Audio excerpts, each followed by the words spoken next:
এটা হলো পারমাণবিক বোমা এবং এটা হলো হাইড্রোজেন বোমা। এদের মধ্যে পার্থক্য কি?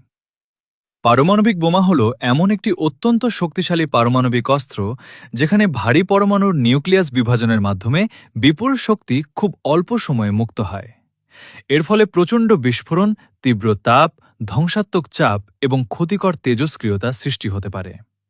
এর ক্ষমতা নির্দিষ্ট অস্ত্রের ওপর নির্ভর করে এবং এটি সাধারণত হাইড্রোজেন বোমার তুলনায় কম শক্তিশালী।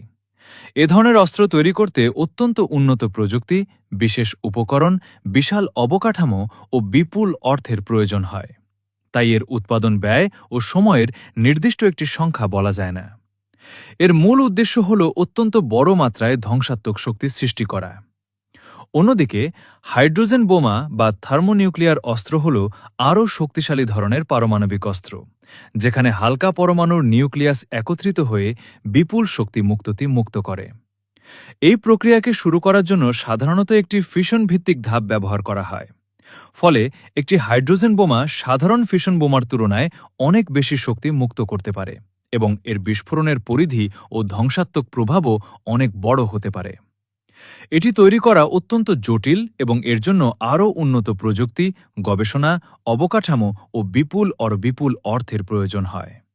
তাই এর উৎপাদন ব্যয় বা তৈরির নির্দিষ্ট সময়ও এক কথায় বলা যায় না। এরপর আপনি কোন বিষয়ে জানতে চান?